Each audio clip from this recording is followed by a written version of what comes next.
Welcome back to the Steady Trade podcast. We like to do a little bit of everything here with whether we're talking about getting started trading, trade setups, going over trades, psychology, and then we also like to quite frequently, some of our most popular episodes have been interviews with traders. And one thing that I like that we've chose to do is all across the spectrum of whether it be, I remember she did the country song. She's going to hate me for forgetting her name, but she did the country song Jude. A couple weeks. Hey Jude. Hey Jude. I can't believe I forgot Jude's name. Thank you to the man in my ear. But she had just gotten started trading a couple weeks ago. We've had all the way up to somebody like Phil Goode that's been trading for probably close to 20 years. And then we've got somebody similar like that today, somebody that has had a long history of trading in penny stocks, actually predates. I like to think I'm one of the old men in the penny stock world, but Michael actually predates me. Has been a friend for probably close to 10 years now. Met him back in the early days of the penny stock boom in 2007, 2008-ish. And, he had trading experience before that. And, here 10 years later is still trading. So what I want to do is kind of bring his story, what got him started in penny stocks, what he is trading now. I think he's kind of evolved into some different things over the last couple of years. He also got a dog, and Steven got to meet him last summer. So Steven's gotten to be fast friends with him as well. So would like to thank you or welcome you to the podcast, Michael, as soon as you get done beating your dog. So sorry. I have a puggle, and she doesn't ever follow directions. But she's a rescue puggle, and we love her very much, and she stinks. Yeah, hi, I'm Michael Goode. I've been around for a long time, and it feels like it. And Tim gives me a little extra credit. I wasn't trading much, or at least not successfully, that long before he got started. But we were both original Tim Alert subscribers, I remember, back in May 2008. Before that, I got started in mid-2007 with actually making good money trading. I'd been actually trading since 2004, early 2004. So do you want me to give you my basic bio and now? Yeah. I mean, I think everybody, again, we're catering towards a lot of new traders. So a lot of them want to know, how do I get started? How did he get started? What can I emulate? What can I take away from that? So, well, and at the time I can speak great. When I got started in trading. How much vodka have you had? How much vodka have you had already? I'm prepared with lots of vodka. I've heard about these great podcasts, but this is actually unopened. I have not had any vodka. I have had some coffee. He can't drink. You can tell he's in training right now. I mean, he can't drink while you're in training. He's getting ready for a big fight next week. Yes. But I got started back in 2004, and I inherited some money. My grandmother died, and then also I got married, and my wife's father died, and she got some money from his life insurance, and we had some cash. We were in grad school at the time. My wife's studying chemistry. I was studying cognitive psychology, and I said, okay, I want to learn about investing. So I'm very academically oriented. What do I do what do you do in grad school? I just read papers and read research all the time and say, okay, it's not that hard. I know math. I can learn this stuff. So I just started reading about investing. And if I could, well, I guess I can. For those of you actually watching on video, I don't know how many of you that is. Can't see very well, but that whole bookcase there is investing books. Nice. A very large bookcase, including, and then I also started reading research things, looking at stuff online, and I wanted to get into value investing. I heard about that. That sounded cool. And that's really what I started doing. But my association with penny stocks actually started at the very beginning. One of the first stocks I wanted to get involved in,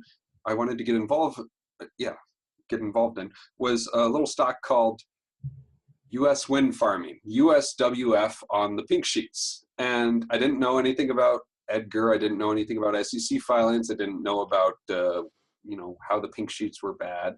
I didn't know anything about much of anything, but I say, hey, wind farming, this is 2004. It's like, this is going to be a big thing. Its costs are really starting to come down, and this will be a new way to make energy over the next decades. And so you started out as many of us do. Yeah. With you started out as a true believer in a penny stock. Well, I didn't get to the part of true believer because okay. I'm very skeptical by nature. So first thing I did, again, I don't know anything about looking up the financials of the company, but I Googled the CEO at least. And they put out a bunch of press releases. And I found that the CEO had spent 5 years in federal prison for stock fraud.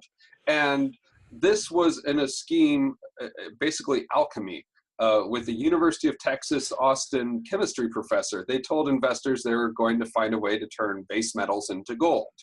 And I mean, this is the dumbest kind of scam ever. And well, that's like, man, you talk about that. That's like the original pump and dump right there, man. Yeah, people were trying alchemy like 2,000 years ago. Yeah, and I guess it still works for trying to get people to give you their money. But he actually went to prison for it.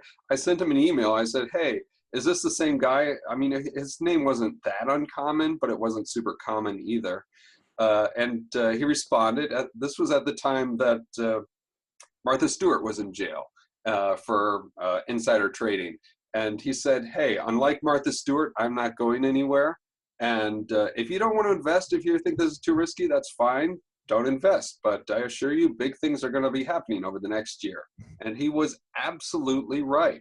Just 6 months later, something big happened. The SEC sued him and shut down the company because all these press releases they put out were lies, just blatant lies. Their whole business was a lie.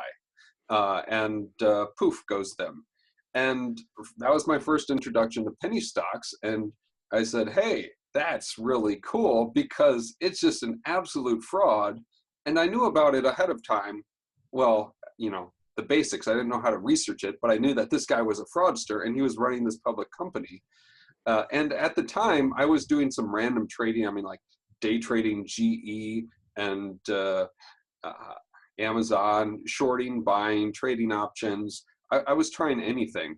And so I knew about short selling even from the very beginning. I said, wow, that would be really cool if I could short sell this. But then I found out, hey, you can't short sell OTC stocks because that's what happened if you Googled it back then.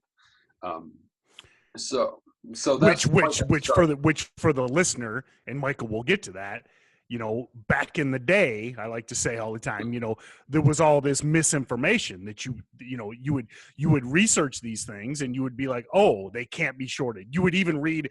Back then, you'd sometimes read stuff that said it was illegal to short some of these stocks. So exactly, yeah. And again, keep in mind this is back in 2004, and this is long before anyone's heard of Tim Sykes. And so for the next few years, what I did is, as I was continuing my studies in grad school, fairly early on, I realized I didn't want to go and get my PhD and be a professor. I just was not motivated enough. And kids, some advice, if any of you really does absolutely love something and want to become a researcher, go ahead and do it. I think it's a really rewarding lifestyle. You're not going to get rich, but if you're good at it, you'll have a very comfortable living. But the thing is, you need to be really motivated and really love what you're doing. For me, I loved learning things.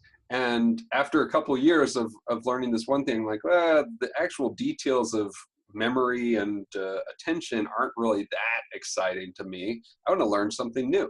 So, I just realized it wasn't for me. And then I started learning, keeping learning more about investing.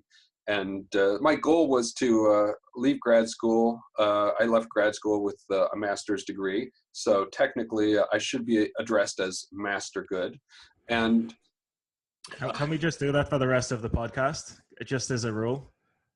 Every time we reference Michael, can we just call him Master Goode? I like it. I like it with the accent. Yeah, sure. Master Goode. Okay. And if you don't, you have to have a drink, but carry on. But yeah, so I figured, okay, I'll go into investment management or something like that. And by the time I'm leaving grad school at mid 2007, you've got the great financial crisis about to begin. And also mid 2007, one of the things I'd been doing for the last year was, what was it? Algorithmic swing trading of small cap stocks, some biotech, some tech stocks, and I was trading a lot of stocks with a not huge account, and I needed a broker that would allow me to do that without huge commissions. So that's how I found Interactive Brokers at the beginning of 2017, and I still followed the world of pump and dumps. Back then, there was a column in Forbes. I forget the name of the column, but it was just a tiny little column talking about scams and frauds and pump and dumps.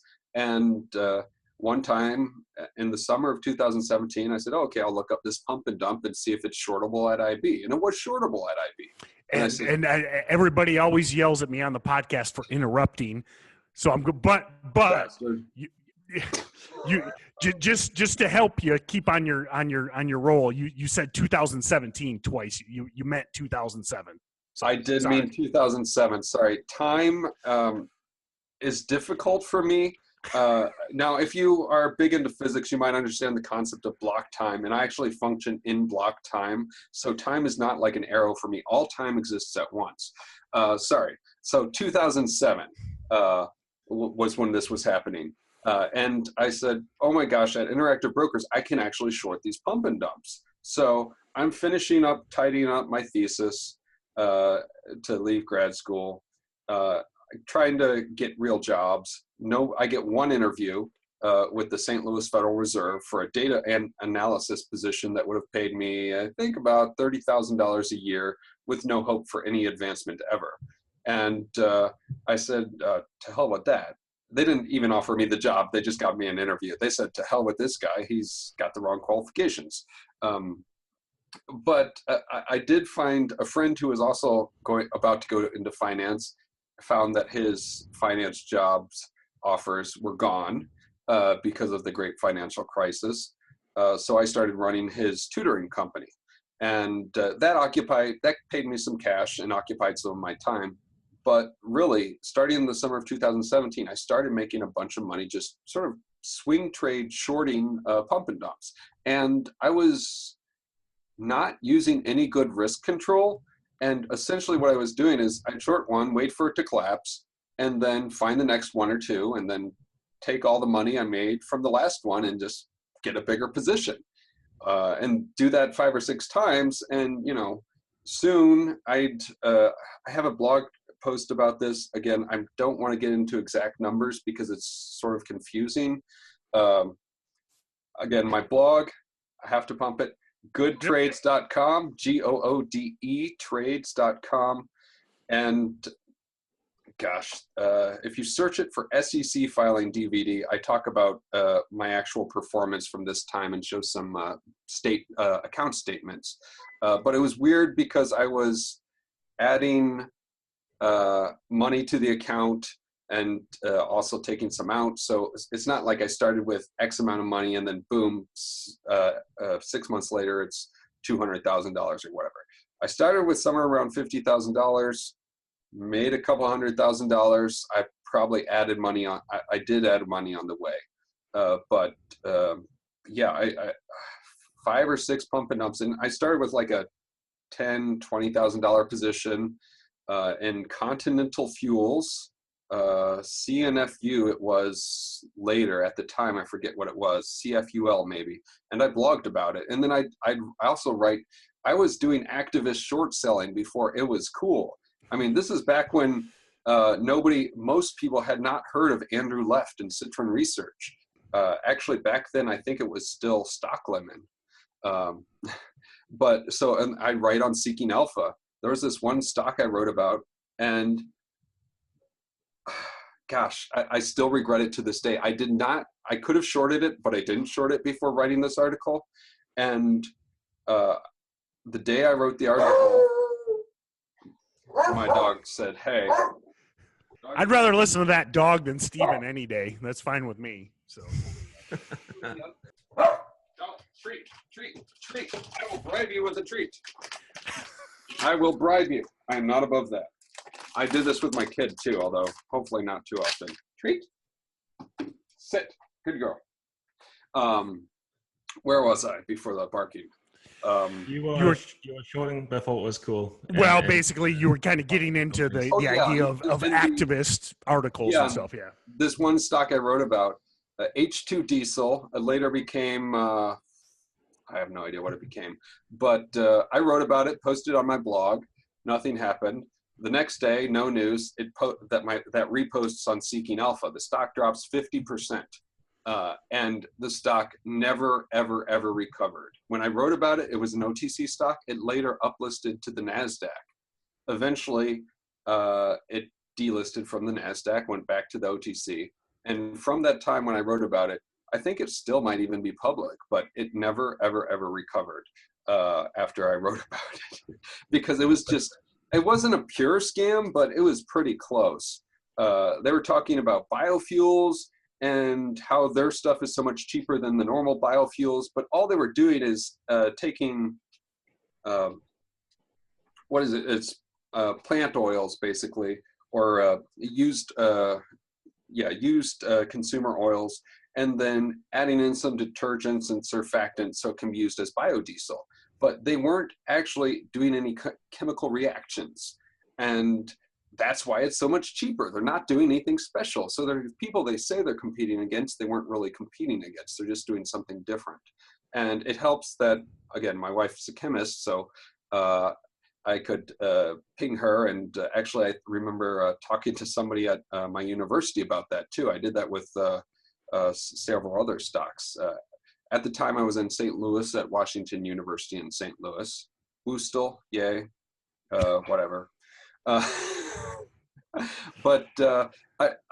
Anyway, I kept short selling through the end of 2017, and I'd made six figures in basically half the year, somewhere on the low six-figure side. And then I kept getting bigger and bigger positions till at the beginning of early 2018, I'm shorting $100,000 of a stock and just sitting on it. And also back in this time, if any of you are short sellers, you know about forced buy-ins. You short a stock, your broker can no longer borrow it, you're forced to cover. Back at this time, these almost never happened. There was this one stock I held short, I think 3 or 4 months, and the interest rates I'd pay to short these stocks were not bad either. I could. Well, yeah, I think, it's like as a historical thing, it's just like, I think, this is back in the Wild West days of shorting these pump and dumps. I just don't think that many traders were doing it. So all the shares weren't getting gobbled up. So the brokers never had to worry about delivering those. And then they didn't really care about the interest rate because it was all just a bunch of weirdos like us that were actually shorting these things. So. Yeah, and one other thing is the SEC really didn't enforce regulation SHO for short very much back then. But as soon as, my gosh, I always forget which one was first. Bear Stearns failed early 2018. They started enforcing that. Mid 2018, there was a ban on shorting financial stocks. So mid 2018, it got a lot harder to hold shorts without forced buy-ins. So early 2018, I'm doing good. I short this one LED light company. They're still public. It was just overvalued. It wasn't a fraud. And this is not CRE. It's Lighting Science Group, LSC. Okay, I was thinking CRE, but okay. Yep. Yeah, that was their ticker at the time. It's probably different now, but not a fraud, just insanely overvalued. And one thing you may not know about me, but every single light bulb in my house is an LED. I see. love the I see. technology. You've got 3 or 4 of them behind you on the shelf there. So I see you're a proponent of light bulbs. I love light. And good ideas, which are kind of synonymous.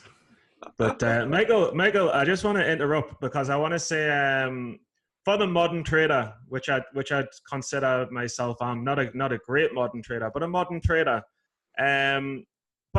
Back when you were shorting these scams, there was loads of shares to short.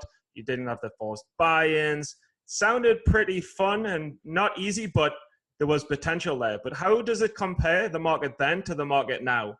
And is it easier? Is it harder? How's your strategy changed? I think it's harder. I definitely think it's harder.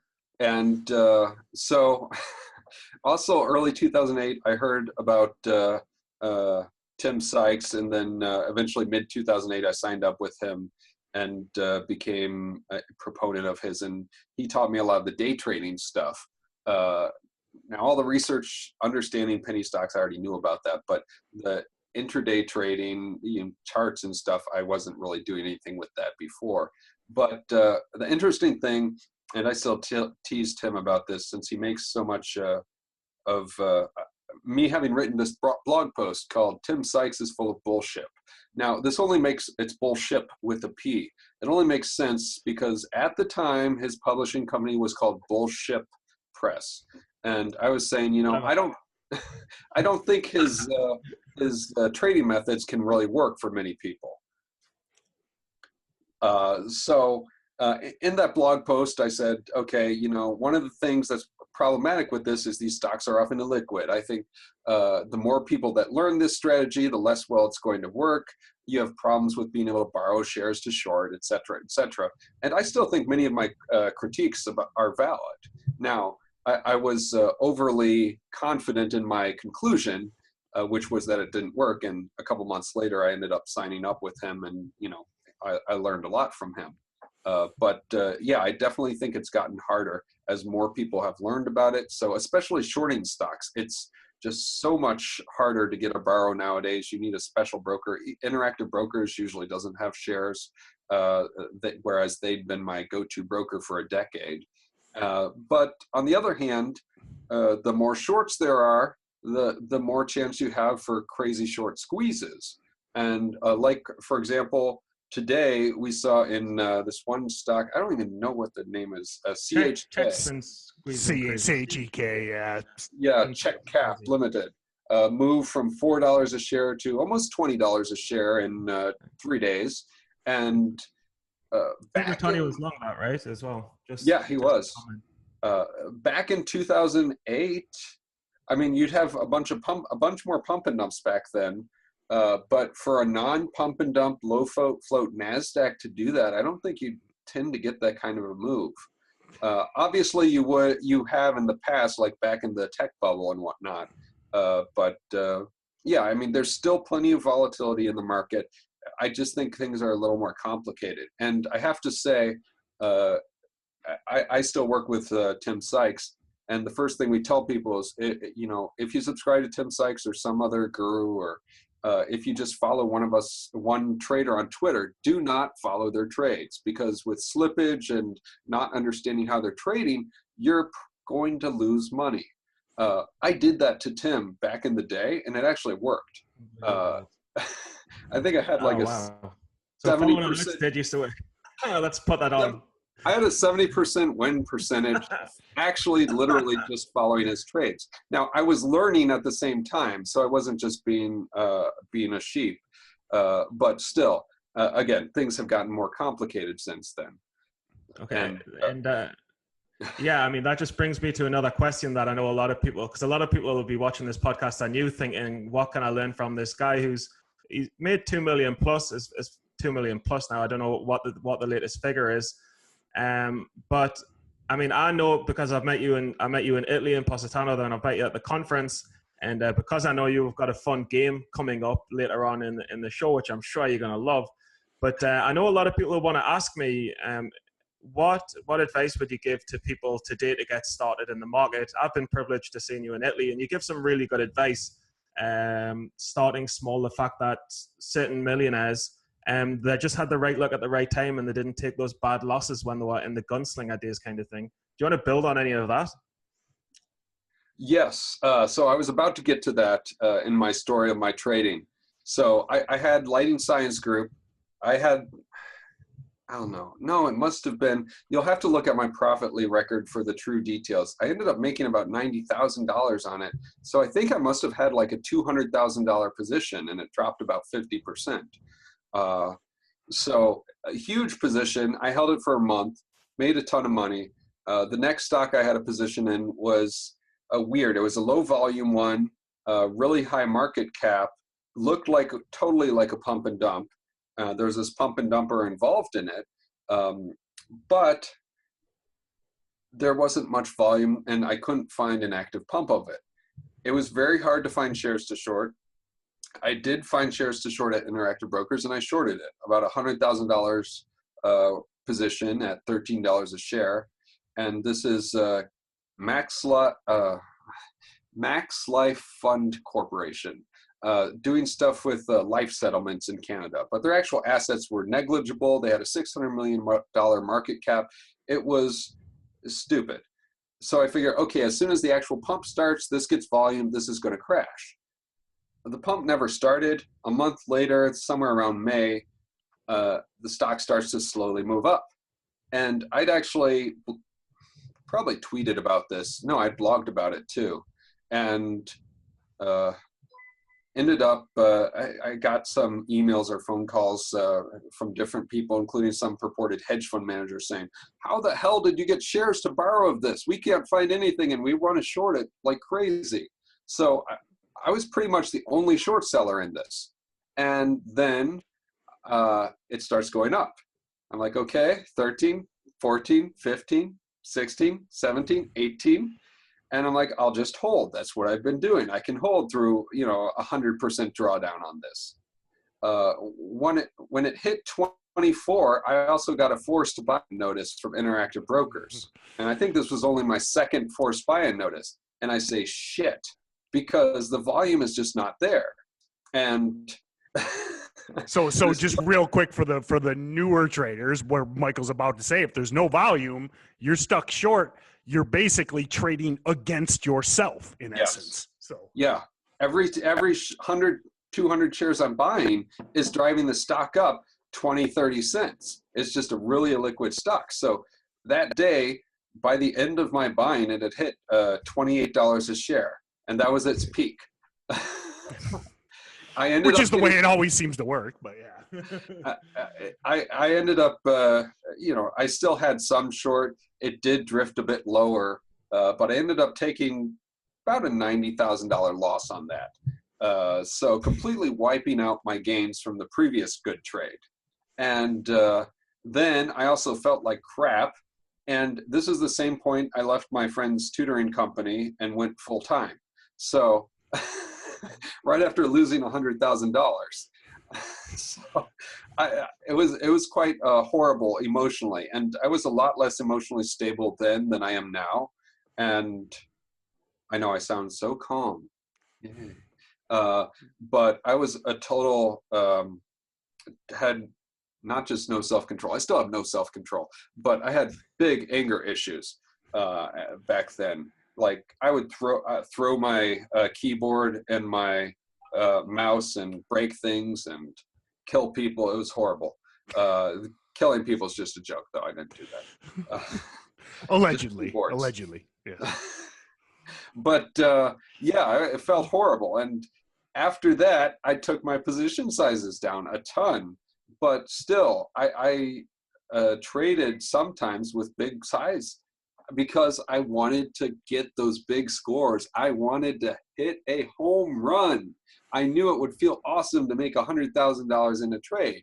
And I had made huge amounts of money in a trade, not in a day trade, but in one trade before. So for the next few years, so this is 2008, really for the next 2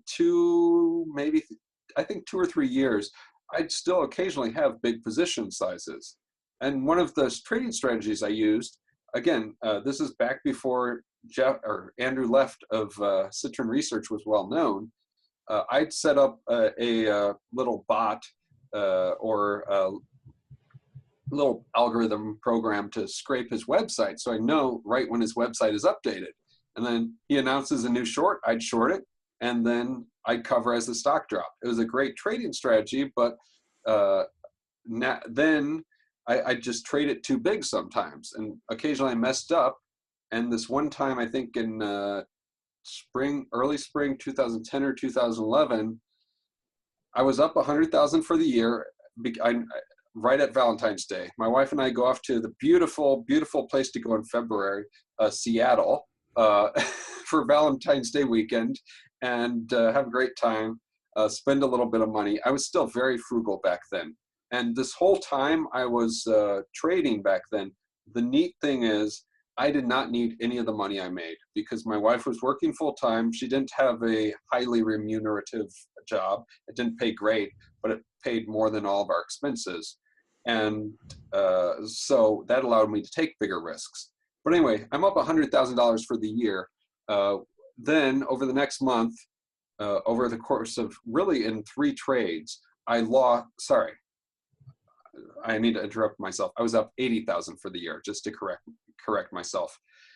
Over the next month, in 3 trades, I lost $100,000. Partly on messing up big one of those shorts of a Citron Research short because I hadn't realized that it had come out pre-market, and then I was shorting into a gap down, and I took a big position in options, and then I was in essentially a short squeeze in an illiquid option as the stock was moving against me. What do you say to yourself when you're down $60,000 on the day on a bad trade? And by the end, I lost $66,000 that day. And I love my wife very much. We've been married for 13 years now. And at the end of the day, she came home from work. I'm just sitting in shock at my desk. She says, "Oh, how was your day?" And rather than, again, I'm not even sad or angry. I'm just completely in shock. I said, "I lost a ton of money." And she asked me, "Well, do you think you can, over the next few months, do you think you can continue to be trading profitably other than that?" I said, "Yeah." So she said, "Okay, well, keep trading. I'll stick with you because that's what I want. I want to have a rich husband so I can." No, she didn't say that part. She better not listen to this podcast. But no, she said, as long as you believe in yourself and you think you can do this, then keep doing it. And that was the last time I think I took a really huge position size. And ever since then, I counsel people, for the love of God, do not take huge position sizes trying to hit a home run. First off, if you're new, if you're not trading for a long time, you're not even expecting to be profitable. So by taking a large position, all you're doing is increasing your chances of taking a large loss. So just trade small until you're really consistently profitable. Then you just slowly increase your position sizes. But even now, again, I have great respect for the people with big balls like Dux and Gertani and Greg LX21, who I'm finally going to see again after many years of longing in my heart. I haven't seen him in a while. Yeah, I have great respect for anybody. And Ozark trades, Phil Godecker, he trades big sometimes too. And I have great respect for those guys. I just have never found it in myself to be able to take huge position sizes.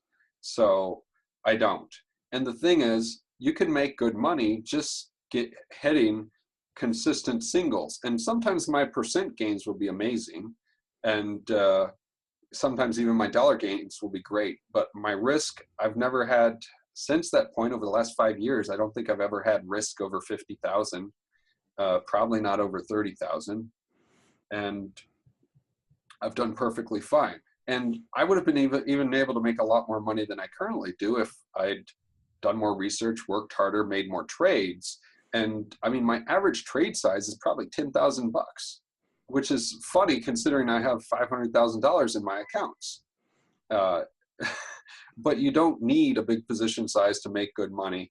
And emotionally, it's tough. And the other thing that guys like Rotani will tell you is once you start to get big relative to your account size and big relative to the volume in the stock, it completely changes how you react emotionally.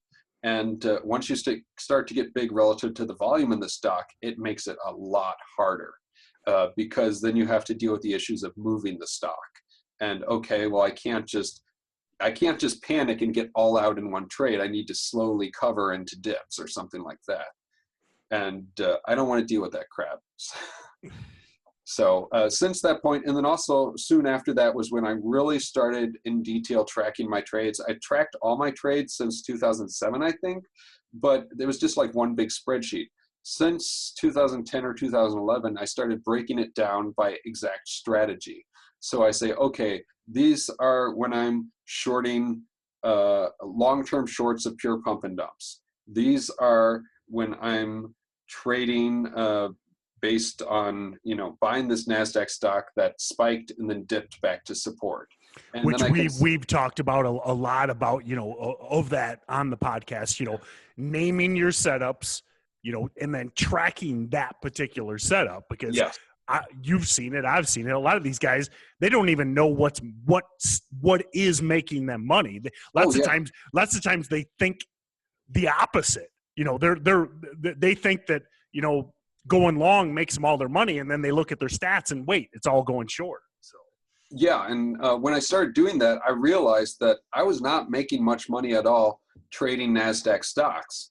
And this is around the time there were big pump and dumps. So I said, okay, screw it. I'm just going to do OTC stocks. And the next year I made more money and half as many trades and was more consistent making money, had many fewer losses, and it felt better. So you can get so much just by getting rid of all the bad trades. And now since that time, there was the big run of big pump and dumps through about 2013. Then there was marijuana fever. But last couple of years, I'm mostly trading, I'm trading a lot of NASDAQ stocks, trading some bankrupt companies that trade OTC, but not much in the way of pump and dumps the last few years. But again, things change and I adjust. But at the time, the right thing for me to do was to stop making the trades that I was not doing well on. And then you can always come back and figure out how to do them better later. No, I really like that. And one of the key things that I think is really important that is what everyone's done, what Docs has done, what Cortani's done, what you've done, is just track specific patterns and find out where your edge is and find out where the profitability is. And this is what I think a lot of beginners need to do, like kind of find one pattern that works for them. Yeah, I really recommend new people, you start with one pattern or one trade setup or two trade setups at most, and you do that until you're good at it. You don't start doing anything else until you're actually good at the first one, because it's really hard to learn new things and makes it even harder to learn a bunch of new things at the same time. Yeah, and I think, go on, I'll let you go, Tim. No, I was just going to mention, you've got, again, on Good Trades, GOODE trades.com, you've got like links to your spreadsheets and stuff like that, because people are always asking for that, right? Yeah, if you just Google, or not Google, but if you just search my blog, goodtrades.com for XLS or Excel, EXCEL, you'll find a blog post and a link to the spreadsheet, which is basically the spreadsheet I use. It doesn't do anything fancy. It just looks at, wins and losses, average gain, average loss, and and then weighted average gain is something I like, because that takes into account how big your wins are, how big your losses are, and how many of each there are. So if you look at all your wins and losses, for me, total, my average trade, I make about 1.5% maybe. And that sounds like crap, but that includes all my losses. My best strategy that I've ever had, I think, had an average profit of about 13%. Which this is how old I am. That was the old secret strategy, right? That was he would never tell anybody. He would always he would anybody. mention it, but he would never let anybody know. That's how old I am. So this strategy, now there were some big problems with the strategy. It was not scalable. There was just no way for me to have any size in it. I don't think I ever made more than like $25,000 a year from this, but it was 85-90% win rate with making a few $100s to $1,000 a time, and that was really, really nice. And it just came back in this time with Interactive Brokers. They were the only game in town for shorting pump and dumps, really, and there was no way to reserve shares to short, so people could only get the shares to short of these really big flying pump and dumps by putting in a sell order, and then that order would be filled as soon as pre-market opened at 8 a.m. And none of the market makers are trading then. It's only ARCA. So I'd say, okay, I'll take the other side of that. And their good till cancel short order will fill up to 20% below the previous close.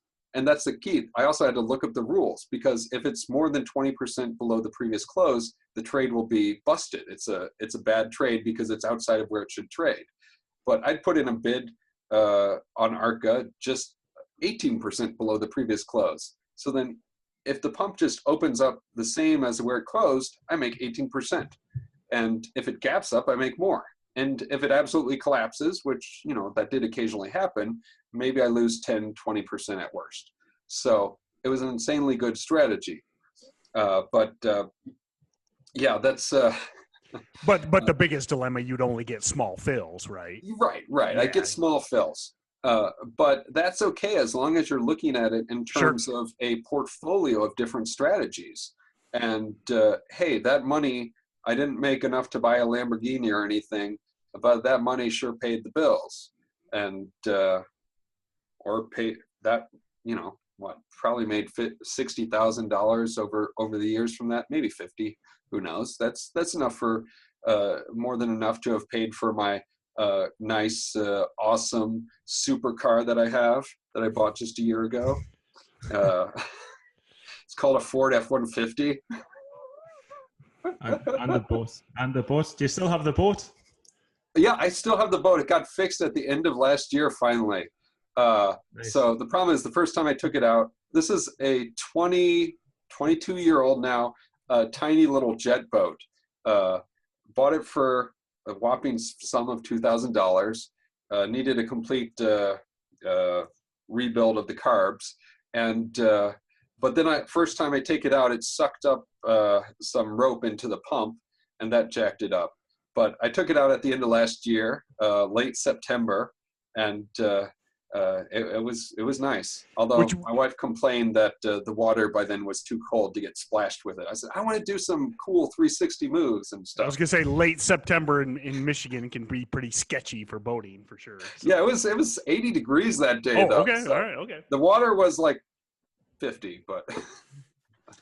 Yeah, I've just got one final question, because I feel like you've covered pretty much everything over the course of a story, and then there's a little game which you've just given a hint away to, because one of the trivias is about the boat, unfortunately. So we've given that away a bit. But just one last thing I'm always going for the new guys, because I was recently a new guy and I know how hard it can be. And you've kind of answered it with your spreadsheet, but how do you find this first strategy? How do you find this first pattern? Because Tim gets it on StocksToTrade Pro a lot as well. A lot of people saying, well, I know I need to find a pattern that works, but how do I find it? I mean, what advice can you give there? That is a really good question, Steve. Thank you. A very good question. An excellent question. And, you almost deserve a duck for that question. That is the question. How do you find a strategy? Well, the first thing you do is you find a pattern, something that looks to be repeatable. What are we doing with trading? We are, in essence, predicting the future. I say, based on this chart action, these fundamentals, that it is 60-70% likely that a stock will go up or down at X point. And different trading strategies are going to have different time frames, different other stuff. But that's essentially what we're doing, is trying to predict what the stock will do in the near future. And so you look for patterns that seem to repeat. And then that is when, and again, just watch stocks. Watch the volatile stocks every day. If you're just getting started, don't even consider trading. I mean, you could just skip the whole practicing to day trade or paper trading at first, and just look at the 10 most volatile stocks, at what they're doing every day, and see if you see any patterns. And like what I would do way back when I was learning is I would always print the charts, and then I would like look at them at the end of the week. And sometimes I wasn't even, again, maybe you couldn't get borrows. Maybe you didn't want to buy this stock up 50% on the day. So you're like, okay, I'll print this chart from Monday, and then Friday or Thursday, I'll look at it and be like, oh, okay, I had a feeling this would keep going up, or I had a feeling this would dive. So. Right. And I'd always do that too. Well, I wouldn't print them. I don't like wasting paper. But I always save the intraday charts of interesting stocks. So literally, I have thousands, probably tens of thousands of intraday charts, 1 minute candlestick charts of different stocks over the last decade. And I don't do that so much anymore because I'm lazy and I know a lot of stuff. But that really helped, because then you can go back in time and look at, say, the stocks that had this sort of move. And in past presentations at Tim Sykes' penny stock conferences, I've looked at different factors that can affect stocks. So particularly the last couple of years, I think, not last year. Last year I talked about bankruptcy. The 2 prior years I talked about news and how different kinds of news affects stocks. And that's something that interested me. And that's something that you can easily research. Now, trading on that is very different than looking at it in retrospect. But the important thing is just finding something that just finding a pattern that seems to repeat. And then you start tracking it in detail and saying, okay, well, I'm looking at stocks that have a big move on some sort of catalyst on day one, some sort of news happens, and then it closes right near the high. Does it tend to gap up the next day? And then if you're doing that, go do that, and then divide the stocks into those that are OTC stocks versus NASDAQ stocks.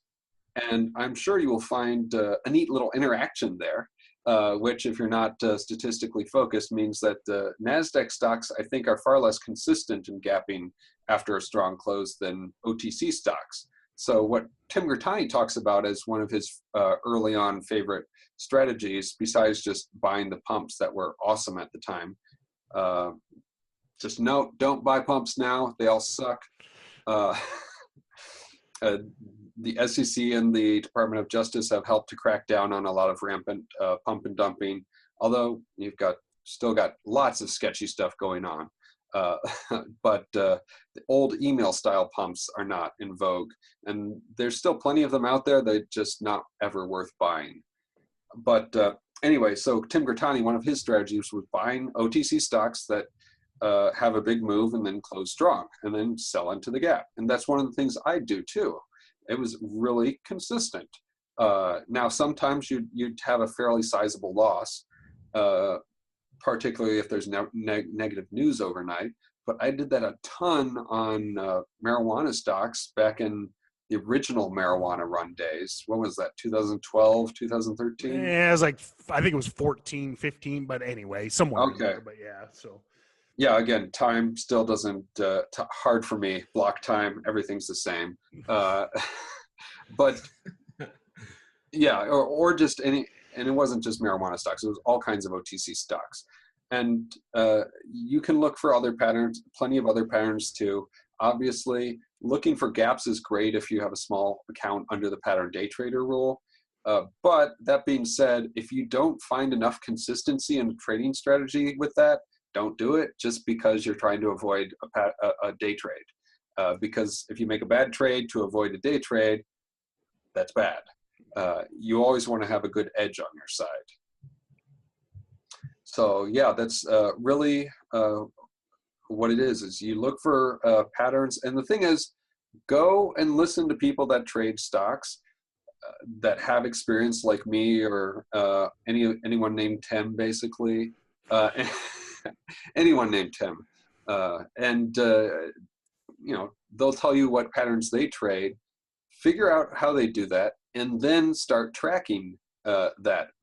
Adapt their own strategy. You don't even have to change it, just your interpretation of what they're trying to do, and see if it works. Now, maybe you misunderstand them or something, or maybe they're just completely lying because they're on Twitter and that's what people on Twitter do. Seriously, there's this one guy on Twitter who used to post, and a lot of really good traders thought he was a good trader. And then it took about a year and a half before people figured out that he didn't know what he was talking about. Because if you don't, if you can just post a lot of stuff that makes you seem really smart and then sounds good, but if you're not posting it, if you're omitting some details and not showing your actual account, then people won't know if you're actually making money trading. Well, and even certain styles, you might even if it is a guy that has consistency, that style might not suit you either. Right, right. So you might, So go ahead. You could see, like me, or shorting pump and dumps, and say, oh my God, how did he hold through a 30% drawdown? Well, I held through a 30% drawdown because my strategy on shorting pump and dumps is just long-term short and hold. And I have a small enough position that if it goes up 100%, I'm fine. It's an annoying loss. It'll wipe out a few months of profit, but it's not a big deal. That's how I end up with profits like, I think OLMM was a pump and dump where I had a 980, it annoys me, it wasn't 90%, it was 89% or 88% average profit on it. And I held for like a month. But now that doesn't include borrow fees. They weren't very big though. But the thing is, different people are going to trade differently. Even if you're perfectly trying to copy somebody, how you implement it is going to be different, even if they have a set of rules. So that's why you need to track it individually. So like I've done that with things I've learned from Tim Gertani. And it's nice to see the student become the teacher. By all means, Tim Gertani is, he's better in just about every respect than me.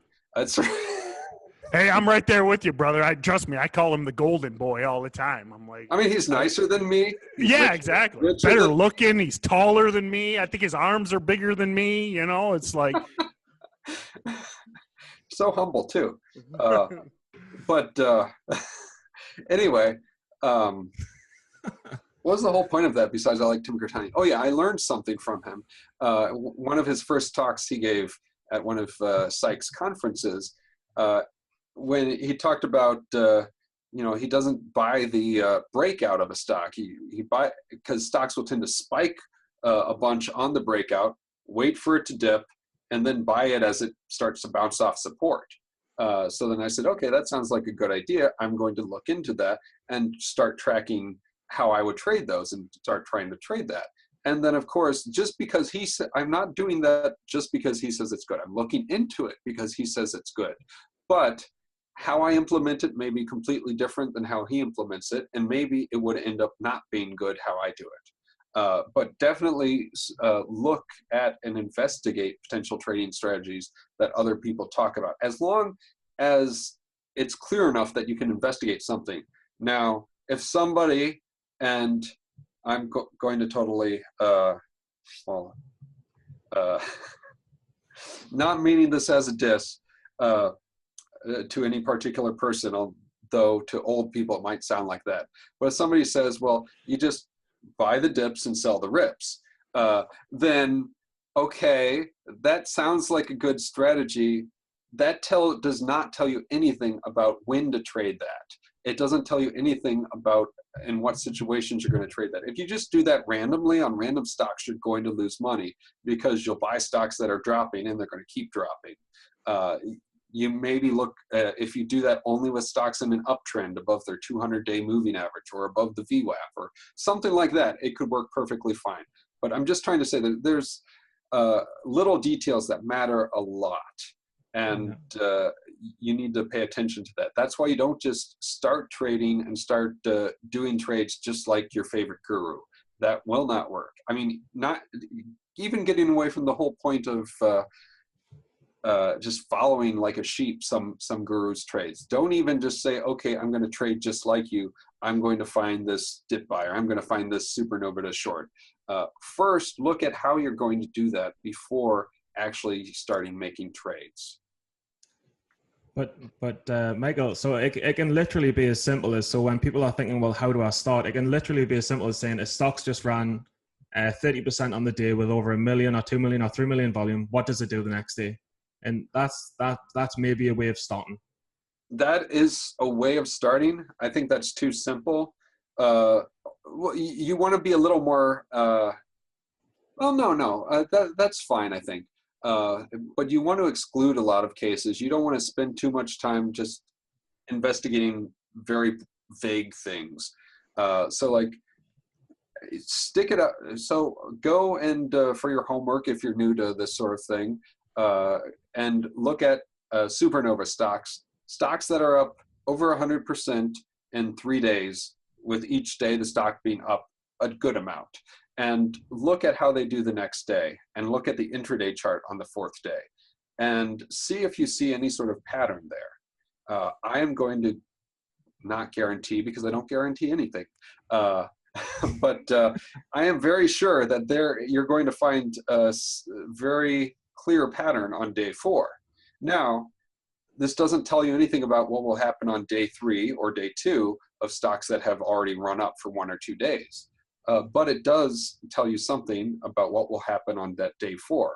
Now, that's pretty rare. It's very rare for a stock to run up 3 days big in a row. But hey, look, CHEK, that's 3 big days in a row and then a big drop. I think you're going to find a pattern if you look at that and look at all sorts of similar stocks. And then from there, just try other things. I think great advice. It's almost like you've been teaching this for a number of years. Yeah. So for years, I was giving weekly webinars in Tim Sykes' challenge thingy he has. So I know my way around talking about this junk, and I could do it while blindfolded and completely drunk on 1.5 liters of Kirkland signature vodka. Speaking of that, for the listeners, if you are watching this on YouTube or listening, it's a little late. Maybe we'll insert this in the beginning, but it is this episode's drinking game is take a shot every time Michael is off by a decade on his years, because I think I can have a mailman or something. I think we had about 10 or 15 2007s that should have been 2000 or 2017s that should have been 2007s. So and 2018s that should have been 2008s. But overall it was very, very insightful. I've enjoyed this one. What did the mailman bring you? What did the mailman bring you? Sorry, it wasn't the mailman. It was his contractor's son.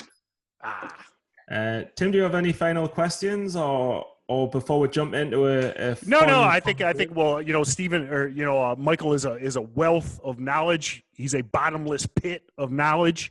So I think we'll definitely have him back. I think this is great for a first episode. So now that we've gotten through the nitty-gritty educational part of the podcast, we always like to bring a little bit of entertainment to the long, if you're on the treadmill, you're grinding through, you learned a little bit. Now we're going to have a little bit of fun.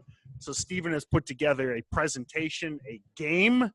I have heard now I was told to look at this, but most of the stuff Stephen does, I just ignore. So I have not looked at this. So this is very new dangerous. to Very dangerous. Yeah, You true. don't even know what I'm about to show you. Very dangerous. But I mean, basically, just to put a backstory to it, I met Michael in Italy, and I was an avid Tinder user, and it was fun to swipe through the girls in Italy. And Michael took a small interest, but he's married and faithful, so it never went any further than that. And as did Roland, and Roland will probably watch this. So a lot of the guys were having fun on there, and then when I saw Michael again at the conference, he was saying, "Do you want to quickly go on Tinder again?" And I thought, I'll do one better. Your phone battery was dead.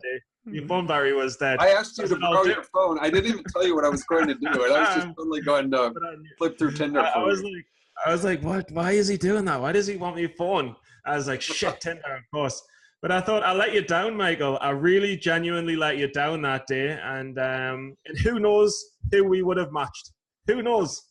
It could have been life-changing for me and probably only me. But I wanted to make it up for you. I wanted to make it up to you. So I've created a new game, not called Tinder, but it's called Timber, because I've named it in honor of Tim Bone. So Nice. if you'd like to run the game, your challenge, Michael, is to score 5 out of 5. And if you score 5 out of 5 in this game of online Timber, you will win the prize of 1.5 liters of vodka that you can drink tonight. Nice. I'm scared of this.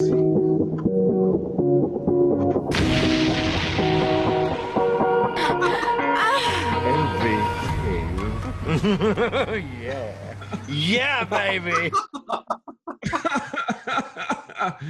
Okay, so for round one of Good Does Timber, round one of Good Does Timber. Okay, as you know, with Timber, it's swipe left if you don't like them, swipe right if it's a match. Now, this is a computer, and you are not where the producer is, so you cannot swipe, okay? I'm sure you're aware of the physical boundaries of time and space, as it's been referenced already. Try. I don't know if it's going to work if you just swipe, but I will pretend to swipe for you. And what we're going to do is we're going to start with a little bit of fun, and then we're going to get into a few more trading-related questions. Okay. As Tinder is about matching. It's about matching the love of your goddamn life. Oh, no. So, I thought it was mostly about sex. it's heavily about sex. So with that in mind, would you match this stunning young lady? Is this a match, Michael? I'm going to swipe Yes. left. No, you're going to say no? Well, let's see if she matched you, Michael. Did she match you? It's going to be revealed. What is it? It's a match! Yeah. Yeah, baby. But Barry is a sexy man. I was gonna say something about the face. Didn't I had a few red flags about the face. I wasn't gonna comment, but did any of you guys realize, or were you not sure? I wasn't gonna go out on the limb, but again, when I'm looking at the face, I had suspicions. Michael, personally, if you were not married, would this be the type of person you would go for? For me, I would just try it out of fun, just to try something new. But what's your opinion? I really don't know. Okay, next. Don't know. But round one, I'm going to give you it because she matched you, so that's 1 out of 1. You need 5 points to win. You're doing well. So second. Is it a match? We're not talking men who are women anymore, or women who are men. We're talking both. Does this belong to you, Michael? We've already given it away. I'll take it. Yeah. You'll take it? I'd hit any Let's boat. go. Tim, is this a match? Yeah,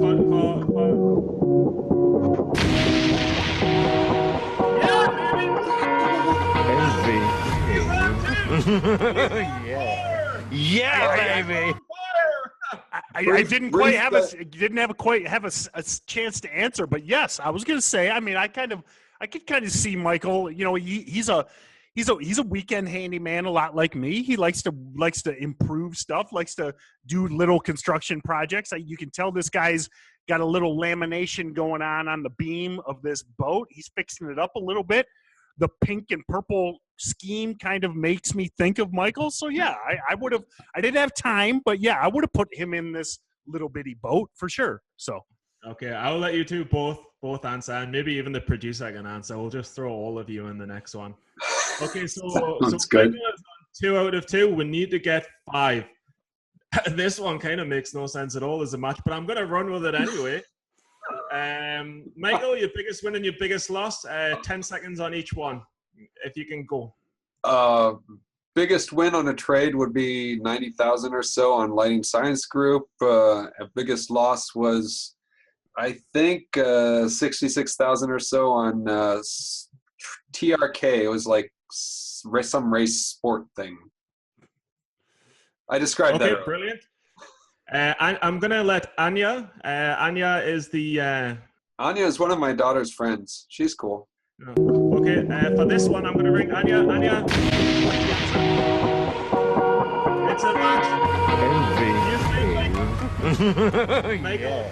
Yeah, baby. What am I supposed to do with this? yeah, I got lost too. You got to help me out. I don't know. I didn't know what to put as the next picture, and I just thought the baby looked a bit weird. So I just thought, whatever, let's roll with it. Well, let's just put it baby there. You're on 3 out of 3. You're on 3 out of 3. You've got 2 more. You've got the next 2. You win the whole game. Okay. Okay. My worst trading habit is not working hard enough anymore and not doing enough research. Identifying interesting setups. I'm lazy. I'm lazy now that I have a family, and I've had a kid for 5 years now. So, Timbone, is that a good enough answer for the trading gods to be satisfied on timber, or the timber gods? I think that's a good answer. I mean, it's once you get to that point where Michael has kind of found his niche and he's just rinsing and repeating. There's nothing wrong with just repeating that same type setup over. I guess if he considers that a bad habit, I don't necessarily think it is. Stick with what works. Well, Okay. I'm putting in less work than I should. Okay. All right. Well, then laziness is a bad habit. Yes. So to the trading timber gods, is this a match or is it not a match?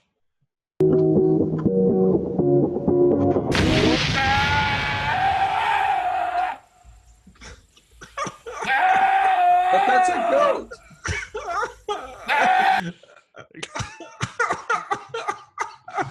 I'm sorry, but the goal means that you lost the game, Michael. No, it means that I'm the greatest of all time. The greatest of all time. I'm going to give you one more chance, Michael. I'm going to give you one more chance because I don't feel like the timber gods were fair to you. You've got one last chance. Who is your favorite trader of all time? No, there's no hints on the screen. There's not a hint. You spelled favorite wrong again. Fuck! Stop being American. Stop being American. You gotta spell it the American way, or it's spelled wrong. Yeah, this is. If it's my presentation, it's my English spelling. Doesn't PowerPoint fix that for you? I'm gonna. No, it's British PowerPoint. I'm gonna say. I think it's my favorite trader is Tim Bowen. Are you sure that's I think it's a trick. Answer? It's a trick. Sure Is it? Answer? Is it? Is it? Who is your real? No. Is it? My real trader is Tim.